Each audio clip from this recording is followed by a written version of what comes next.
are three processes. There are the three processes involved in this complete occlusion of the artery. One, we discussed that the rupture.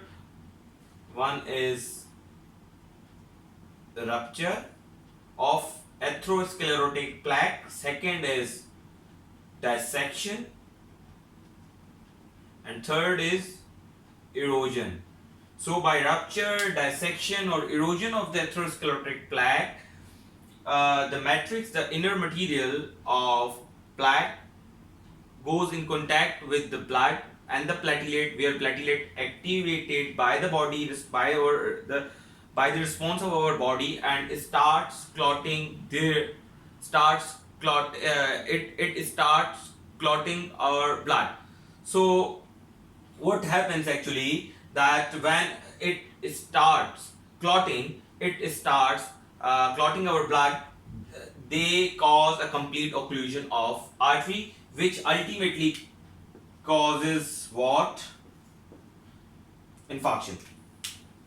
Okay, so what is the definition of the universal definition of acute myocardial infarction? Is that the rise and fall of troponin. Why the rise and fall of troponin occurs? Because the complete occlusion causes the infarction, and infarction causes the release of drops from myocardium. So rise, once this infarction occurs, drops will go up, and once infarctions happen, and after the few days of the infarction, drops will go down. So the rise and fall of the troponin, and second thing is that one value above the 99th percentile of the upper reference limit of the troponin, with any evidence of ischemia and sign and symptoms of the MI, like the chest pain. If these three things are there, you can consider a patient with acute myocardial infarction.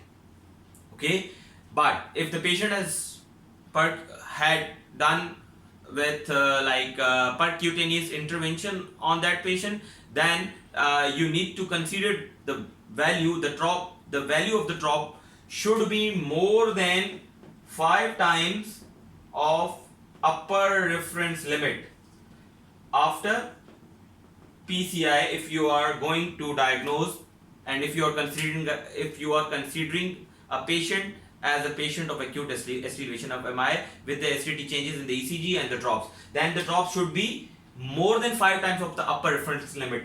And if that the same patient had done with the cabbage, then you need to consider the 10 times upper reference limit of the drop. Why? Because obviously you know that in the coronary artery bypass graft, obviously there would be more drop release just because of the procedures.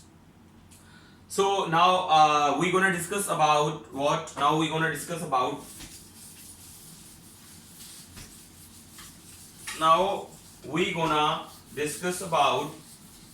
types of MI. There are 5 types of MI. Okay.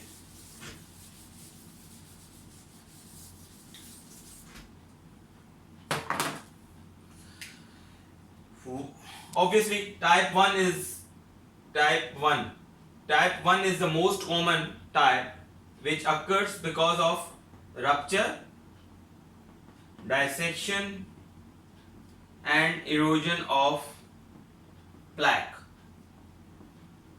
And type 2 is because, as I told you, that always there